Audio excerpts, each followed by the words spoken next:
Hey guys, it's Meg from Mom's Complete 2. Last week I celebrated both of my babies' birthdays. I know I have 6 kids and 4 stepchildren, and we had one of their birthdays the week before that. But last week, I think it was last week, it was the beginning of April, we had my baby's birthdays. We had one turning 1 and one turning 3 a day apart. So needless to say, that week was emotional and crazy, getting ready for their party and just all kinds of goodness. So it inspired me to tell my birthing story. It's been something I've wanted to tell for a long time. I just didn't really know how or when I'd have the time to do it even. So I have 2 babies and I had 2 very different births. And the reason that I'm telling this and putting this out there on the internet is because when I was pregnant, I was searching for lots of things about birth and being pregnant, and which way is best and what do we do and how, what to expect. And so that's why I'm doing this video. My first child, Lucy, was born at home with a midwife, with no drugs, completely natural, and that took a lot of research for me to wrap my head around being able to do that. We don't live in a place where OBGYNs and midwives have a friendly relationship. So there are not birthing centers here. There are not things like that where I could have chosen to be at a medical facility and have the kind of birthing experience that I wanted with a midwife, with a natural birth, with all that comes along with that. So really my only options were to do it at home or to do it at a hospital and fear being pushed into something that I didn't want to do. And so I had a lot of friends at the time who had home births and natural births, and I was like, you know what? Let's just do it this way. So it was a route that we took up until 3rd trimester, and I honestly believed that almost the whole time, like, okay, well, we'll prepare, we'll do this, we'll do that for home birth, but in actuality did not think that I would have the strength to do it at home with no drugs. Absolutely. So there was a little part of me, even at the very end, that expected to end up at the hospital. So when I went into labor, all was done to prepare for that. The birthing pool, my midwife and her assistant came. It was long, excruciating hours and hours and hours of pain. I remember in the midst of labor, my midwife, we were on the phone with her, my husband was, she had said before, if she's to where she can't talk, she's probably close to labor, so you call and you let us know. Well, I was at that point, and when he called, because I was a new mom, she assumed that I probably had a lot more time left than we thought, and I overheard her tell my husband, she's probably got 2 to 3 more weeks left. And I was like, what? This baby's coming today, and I know it. So anyway, that upset me a lot because I knew my body, and I knew that I was in labor and that baby was coming. So there was a point I started getting sick, and with every contraction I was throwing up. When the midwives finally got there, they set up the labor pool. I mean, they were amazing. They were so attentive. It was basically like the first time in my life where the entire day was about me, even though I was in like the worst pain of my life. I had people just coddling me and taking care of me and rubbing on me and getting me everything that I needed.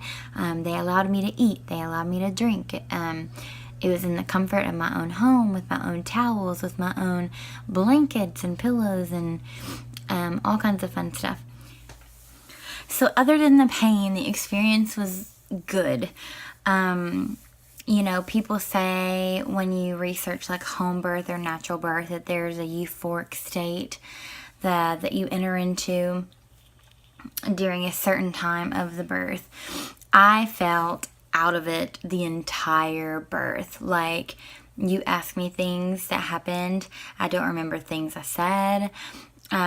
They're just very key memories that stick out, and that's pretty much it. I'm gonna eat an avocado shake while I'm talking to you because it's gonna melt if I don't.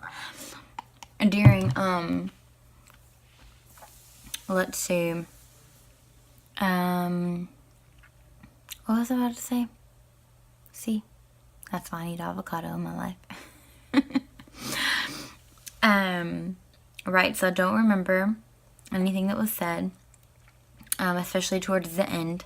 The beginning, I remember a lot more. Oh, yes, what I meant to say was, I found out, and I guess you will find out too, that with all the training, all the classes, all the practicing, in the throes of labor, you will find out what works best for you. And what worked best for me was not moving, not swinging, not bouncing on a ball. It wasn't humming. It wasn't deep, like they'll tell you to do that. I was very vocal. I wouldn't say screaming, but definitely in the throes of yelling out my pain, to the point that I had completely lost my voice by the time the baby came in the next day. So yeah, I spent a lot of time in the pool, which was nice. It was the only relief that I had every time they added the boiling water. There was one point where, because I was throwing up with every contraction, that they were checking the heart rate with the Doppler. Something was going on with me and the baby, that they were like, we need to get you out of the pool and figure out a different way to do this. If you've ever had a baby like stuck between your, I'm motioning this down below, you don't want to move. You don't want to crawl over a birthing pool. That was one of the worst parts of the labor, to be honest with you. So yeah, anyway, then they put me on a birthing stool. By that point, I was so dehydrated, I couldn't even squat on the stool. And without even telling them, I was just like, I just gotta lay down. And I just laid flat on the floor. So I'm lying on my living room floor, which was not prepared for labor because it just wasn't.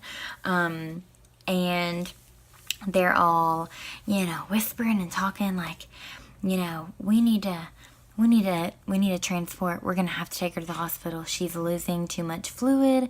The baby's heart is in distress.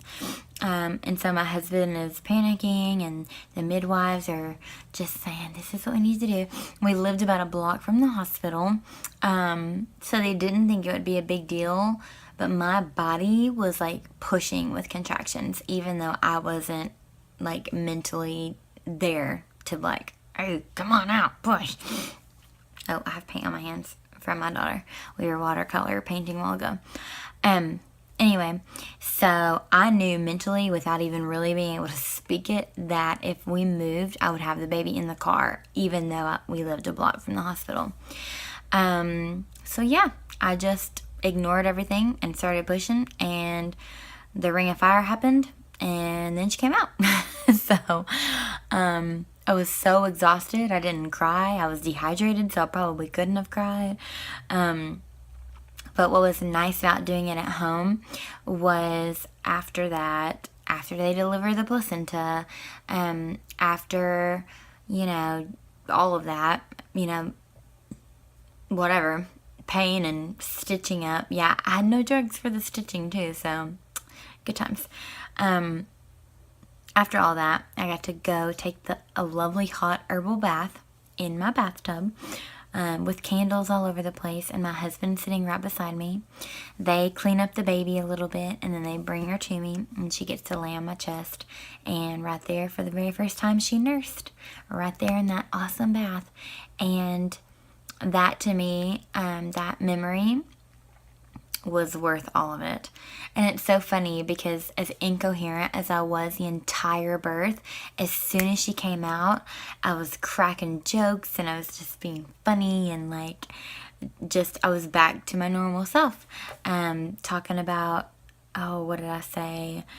There was a tincture that I was taking called gentle birth, and at some point during the birth I was like, this is not a gentle birth. And so of course everybody's laughing and they're stitching up my butthole and I'm like, yeah, blah blah blah. So anyway, then I got to go lay in my memory foam king size bed, and people who wanted to visit just came to my house and visited. They brought us food was there, we didn't have to move. I mean, it was awesome. Afterwards, right afterwards, people said, would you do it again? And I was like, oh, heck no. No. But the great thing about the Lord is that the reason people can have so many kids is because you can't re-feel that pain. You remember that you were in pain, but you can't re-feel it. You can never re-feel it unless you experience it again. Well, I got pregnant again, and so cards are on the table. What are you going to do? Hospital, home birth. Normally, people who have a hospital birth first have a bad experience, and then they end up having a home birth, a natural birth. I was torn because of the remembrance of the pain, even though I couldn't re-experience it. My husband was all for hospital, and I probably wouldn't have been able to change his mind had I tried, but I didn't try really hard. So that experience with my son was from the get-go. It was doctors, it was OBGYN, it was visits, it was just, you're herded through the system like cattle. And that's basically what it was. I missed the intimacy and the familial gestures with my midwife and her apprentice, who happens to be one of my best friends now. I missed that a lot with my second birth.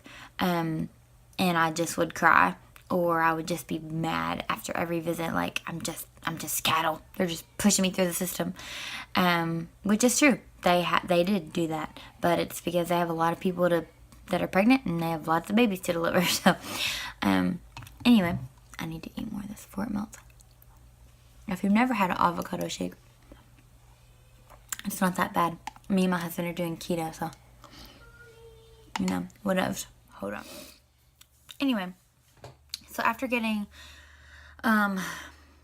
over the fact that I was cattle, it was about time for my glucose test. And with my midwife, I got to eat a certain amount of saltine crackers and drink a certain amount of grape juice, and do all of my testing at home. This time, they give you, or I had heard that they give you this drink called glucola, which is basically just a sugary something. But it has in it a chemical, and I can't remember what there's like initials for it, like BHV or something like that. That is a chemical that we have, I think, in citrus drinks like Sprite. I know it's in Gatorade here, and it's actually very detrimental. It has caused, or has been studied, and related to birth defects, as well as problems during delivery, etc. And when I found that out, I told my doctor I was not doing that. And he was easy with me because he knew I had gone through this holistic and natural experience first. So he was like, we've tried the jelly bean method. It doesn't really work. And I said, well, here's what I'm going to do. I'm going to do the same thing I did with my midwife. I'm not diabetic. I don't have history for being diabetic. And I'm going to do it my way. And that's going to be that. So he listened, and that's what we did. And I told him about the chemical that was in the glucola and gave him a handful of information, and he was like, okay, well, we'll check that out because we don't want to be putting any babies and mommies in harm. So just remember that you don't have to not have options if you go the doctor hospital route. Like, you can still have the experience that you want if you find the right doctor and the right fit for you. So anyway, We found out it was a boy. I knew it was a boy the whole time. Had the Lord basically had told me years before that I was having a boy. So I just wept and wept out of joy for his faithfulness, knowing that I was having a son. The rest of the experience was pretty easy. Towards the end, I was getting weird swelling and things that didn't happen whenever I'd had my daughter. My daughter was 2 weeks early, which is why the midwife didn't believe I was in labor. And so I expected my son to be early as well. Well, he was not. So he was like almost 2 weeks late. And it was so miserable. Like, I would not relive those 2 weeks again if I was basically begging someone to just pull him out of me. And so I did what I thought I would never, ever, ever do, which is schedule an induction, because I was done being pregnant. And people around me that I wanted to kill, like my husband and my family, they were done with me being pregnant too. So I scheduled an induction, and I prayed and I prayed and I prayed and I prayed and I prayed that he would come before I had to be induced, because I'm against Pitocin. I know what it does to your body. It replicates contractions, but in a way that is not natural, the way that your body does. Your body's contraction pushes babies down. Pitocin contractions just contract inward, and it actually can cause a defect in the baby's heart. And so in order to get that under control, then you have to have an epidural to slow things down. Well, then they have to give you more Pitocin to speed things up. So what ends up happening is your labor stalls out, and then you have to have a C-section or something crazy like that. So I was against Pitocin from the get-go. Pretty much against any medication that they would give me except for the epidural. So come time to have my son, I didn't know I was in labor. I thought I was having an anxiety attack. So I go to the bathroom. I'm watching New Girl on my phone. I'm in the bathtub, in a hot bath. I'm still really uncomfortable, but not sure that I'm having the baby. At the time, my cousin was studying abroad in Poland, and I told her we could Skype her for the birth. And so she was the first person that I thought to text, because I knew she'd be awake. It was noon there.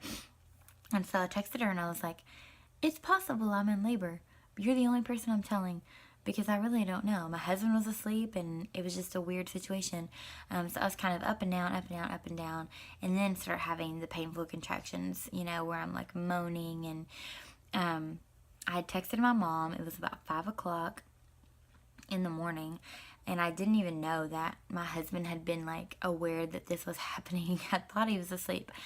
And I said, Mom, because she was coming to watch my daughter, I said, Mom, I could be in labor. I think you should probably come, but no rush. I'm not really sure, no rush. And then my husband said, you should tell her to rush, because I'm pretty sure you're in deep throes of labor. And I was like, really? Okay. So then I texted her back, and I was like, well, Mark says to rush. So anyway, she rushed. By the time she got there, with every contraction, I was buckling over in pain. I was already at that point very quickly where I couldn't talk to anybody. I couldn't focus. I was trying to give her directions for the kids and tell her where everything was that we had already set up. And it was just because all of our kids were there, even my stepchildren. So it was a lot on her shoulders very early. We drive to the hospital. As we're driving, I have that same feeling there's a baby coming out of me. There is a baby right here at my crotch. I want to do this right there. There's an old Burger King bag in the car, and I'm throwing up every single time I contract. My husband's speeding through stoplights, and we have our emergency blinkers on, and we get to the hospital, and I'm in a wheelchair, and I'm basically screaming, as if not screaming, but yelling and moaning in the throes of labor. And my husband's hands are full of the bags, and so some poor valet is the one who wheeled me up to the 5th floor to have the baby. And I was like, I'm so sorry, I know this isn't your job, I'm so sorry. And he's like, it's okay, I've seen it before, it's okay. So anyway, we get in there. I think I was the only one even on the labor floor, and they were like, you're gonna have this baby in an hour. So be prepared not to have epidural. And I was like, what? That's the only reason I did the hospital route in the first place, was for the epidural. And so, if you've ever, like, been that far into labor and had to do anything, it, like, pisses you off. It makes you so mad. So they're giving me this paperwork. I'm going to sign paperwork. And I'm like, while I'm moaning, while I'm vomiting, while I'm in so much pain, I'm signing paperwork, initialing things. And finally, they had put a rush on the epidural, and the epidural person came in. Well, I had always said, I'm not going to have a student. It's going to be the main person. Well, when she came in, I didn't know she was a student. So there's that. She did it wrong twice. And I am in deep, deep, painful labor. She did it wrong twice. And so if you've ever had an epidural, you know you have to be still. I'm having contractions. I have to be still. Then you have to lie down, see if it works. It didn't work. I'm still having contractions. Sit back up. Do it again. It's scary, and it's like a big deal. Like, to be in the wrong spot, it's a big deal. And then to also be having contractions that are 2 to 3 minutes apart at this point that are so excruciatingly painful. I was having to do this, lie down, do this, lie down, do this, lie down. I think by the 4th time, finally, the professional, like the one who was like over that department, she got it right. And I laid down, and by the time it hit in, I was like, like, they should bottle this up because it was awesome. And so after the paperwork and the annoyances of that, and the failed epidural, and the student, and the poking, and the prodding, it was awesome. It was euphoria. But of course, it was an epidural. So what it did was stalled my labor out. So when they said I was going to have it in an hour, you know, several hours go by, and I'm not making much progress. And I knew that that would happen, but I refused Pitocin. And you can. Do not let them bully you into Pitocin. But they would come in, the doctor who was on call, which wasn't even my doctor, that I had been seeing the whole time. She came in probably every 20 minutes, like, are you ready for Pitocin yet? Are you ready for Pitocin? I'm like, no, I'm not having Pitocin. So I had a really excellent nurse who was also kind of crunchy and granola like me, and was like, okay. Every few minutes, she would switch my legs. She would put the peanut before me. She would do different exercises. She's like, we're getting this baby out. If you're not going to get Pitocin, we're going to get this baby out regardless. And so she worked on me with my pushing. And when she did that, I was like, oh, I think he's ready to come. I think he's ready to come out. Like, I can feel like he's ready. And by then, either they turn the epidural down or, like, it runs out. I don't really know. Maybe both. But I could feel a lot more pain than I really wanted to feel at that point, especially having been numb the whole time. And so, anyway, the doctor's walking in. She's putting her gloves on. She's taking her time. They're setting up the room. And I was like, I really feel like I need to push. And she's like, okay, go ahead and push. Like, not expecting me to push out a baby. And so I give a good push, and they see head, and they're like, wait a minute. So they rush to prepare, and I think I pushed maybe, I don't know, twice, 2 or 3 times.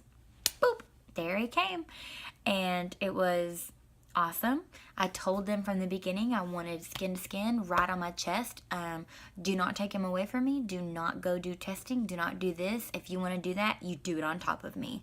And so that's what they did. He was on top of me. I was loving on him. They were rubbing on him. They were doing all these things on him, on me. And that's the way I wanted it. If you don't tell them that, most of hospitals won't do that. So, like I said, even though I felt like my choices were limited with going the hospital route and the drugged route, there were still decisions that I was able to make. And my support system, being my husband, and my friend Lene, who wasn't there, but she was my midwife apprentice for my first birth, she knew what I wanted. He knew what I wanted, and what I didn't want. And so, and I told the nurses when we got there, I was like, this is what I want, this is what I don't want, support me in this, and help me to get through this the way that I want to get through this. And I also brought them an Easter basket full of goodies, so that probably helped a little bit as well. I'm going to eat more of this because it's melting. Anyway, so here is my take on hospital versus home. natural versus drugs. You do what's best for you, because I enjoyed both of my births. I'm so glad I got to experience both ways of having children. It's painful either way, but the end product brings about a baby, your son or your daughter. And that's something that no experience, good or bad, can take away from you. I mean, unless there's some kind of just unspeakable tragedy. Lord willing, mommy, baby are healthy, and that's the goal. That's the goal with birthing centers. That's the goal with having home births with midwives. That's the goal with doulas. That's the goal with OBGYNs and hospitals. That's the goal, is happy, healthy mommy and baby. And so I'm not going to give an opinion on which one you should do. I'm going to give my experience, and that be something that's out there on the internet so that people can figure out what they want to do. I did a lot of extensive research whenever I was trying to figure out which way to go.